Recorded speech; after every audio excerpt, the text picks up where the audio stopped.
New World play numbers are still going strong 1 month after the expansion has come out, so let's talk about that and actually some overall thoughts and feelings now that the expansion is 1 month old. Let's jump into it. Now you might look at this chart and say, oh no, the play numbers are going down, the game is dying. That's just something that we really need to get over. When a game gets new content and has like renewed interest, typically, more often than not, the play numbers will go down until the next set of content. Very few games break that trend, and the ones that do are generally like Game of the Year, massive contenders, right? I think maybe like Baldur's Gate 3 might have been the only one that's done that this year. Well, and maybe Fortnite right now. But in general, that's what happens. And yes, indeed, this will continue to trend down, probably up until Season 4, which by the way, the announcement of that is probably within like a week or two, and it's coming in December, probably around about the 12th. So it'll continue down until Season 4, and then we'll get a blip, and then it'll go down again.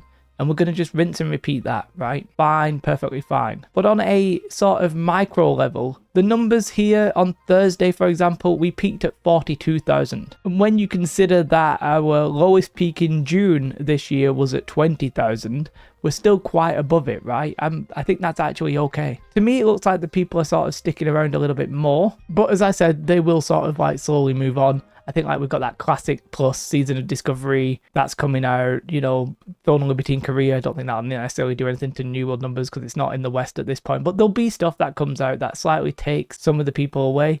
It's all fine, all reasonable, all normal. Overall, I think the play numbers are relatively healthy. I think this is completely fine. There's one thing we do need if we are going to maintain these numbers, and that, my friends, is content. So overall, I've personally been enjoying my first month with the New World expansion, but let's face it, it's a lot of the same stuff, but with the fixes that the game probably should have launched with. The progression system is so much better, mounts are cool, there's a lot of interesting stuff, but if we jump into the game and we consider the actual content we got in the expansion, as I've said a couple of times, it's not been that drastic, has it? It's not been like a whole lot of content. We've had a new zone, we had a new dungeon, we had mounts, we had artifacts, although artifacts really like content in the way that I'm talking about here. It's not like there's buildings or anything like that. It's literally just an item with a special perk and a unique appearance. We did have the reworking of Eden Grove, but actually for a lot of endgame players, that's not really that much anyway because you're not really doing that content. And let's just quickly focus a little bit on the Elysian Wilds. The Elysian Wilds, if we're honest, I think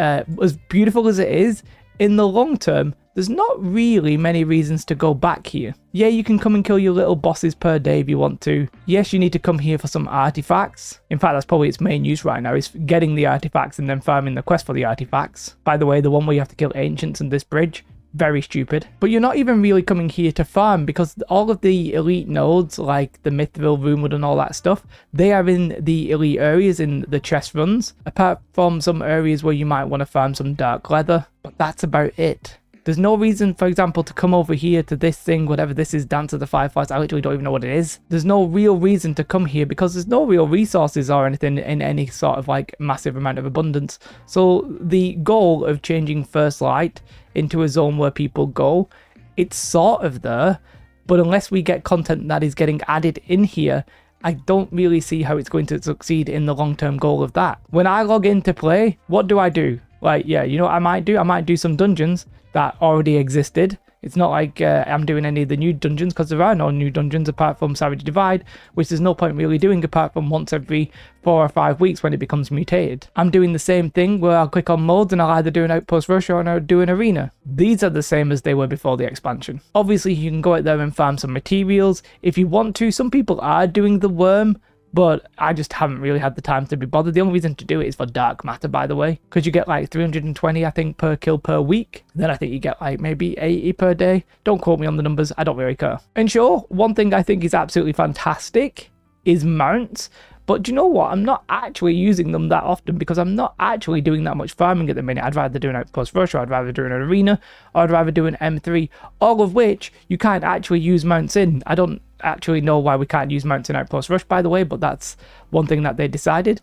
There's a theory, and I sort of like the theory in that I hate the theory, in that they don't let mounts in Outpost Rush because you can actually play Outpost Rush whilst you're level 60, which means the people who don't buy the expansion can still play it, and if you could actually mount up in it and you didn't buy the expansion, then they would complain about it. If that's true, then I think we just need to get over that and just accept that you either buy the expansion and you have mounts or you don't. If it really is like balancing or technical issues in Outpost Rush, then fair enough. But yeah, the point is very simple. The content that people are doing day in, day out, it's effectively the same kind of thing.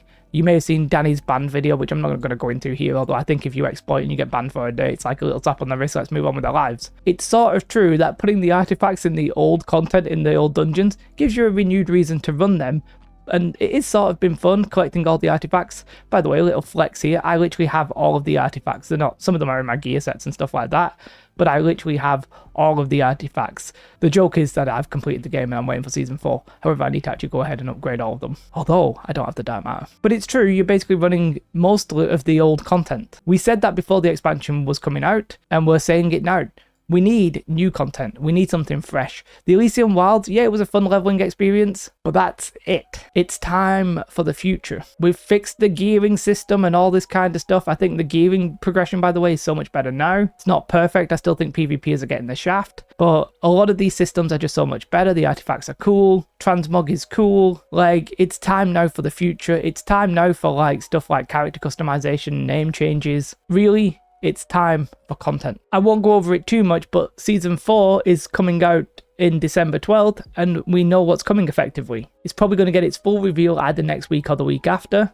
And yeah, let's hope we get something interesting. The most interesting one to me is the seasonal trial, which by the way is effectively akin to the hatchery. It'll be some kind of unique thing that is designed around this season. But the fact that it's going to have mutators means it's going to have difficulty levels. That could be the soft entry into the elite expeditions, basically proper raids instead of just like one boss. That would be cool content. And we know for a fact that the matchmaking version 2 is coming along with this, with cross-world arenas and expeditions. Does that mean we're actually going to have balanced arena matches and balanced Outpost Rush matches? Let's hope so. By the way, why can you duo queue in an arena? Like, why did they settle with that? It's so annoying when you come across like a healer duo who are just there to farm wins. I sort of feel at least make either arena or Outpost Rush a solo queue so that people who are playing solo can actually have a fun time. That'd be nice. Maybe we'll get it in the version 2. We could also get proper, actual, like, competitive matchmaking. That would be very exciting for the hardcore PvPers. Really, we sort of need a new one of these. We need an actual roadmap,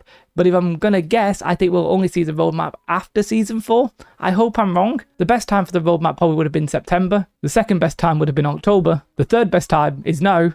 But I think it'll probably end up being February. Let's hope I'm wrong with that one. So sure, the play numbers are looking good, staying sort of healthy. To keep this happening, we're going to need actual real content. I do think sometimes next year we'll probably see a console release which could really boost the numbers. There's a small chance that they might try and do fresh. I sort of feel like with the classic Season of Discovery thing coming at the end of this month, that if they were planning fresh with Season 4, then they probably need to like reconsider that. However, fresh obviously injects a lot of play numbers because a lot of people get hyped about that. But I don't think we're going to see it. And if they do, they need to sort of change how they're going to do it. But yeah, after a month, I've personally enjoyed my 1 month time. I've enjoyed farming the artifacts. I know there's been issues with bad luck prevention and people having to do PvP who don't want to do it and PvE who don't want to do it and all that kind of stuff. I'm not calling it perfect, but the game for me is in its best state it's ever been. I don't know if anybody would disagree with that. Let me know in the comments. And really, that's what the expansion was. It was a let's get our house in order kind of thing. And I think they've achieved that. But I think players, yeah, we're okay with that for the short term, but we very quickly need something that's going to satisfy our desire for actual content. Be it raids,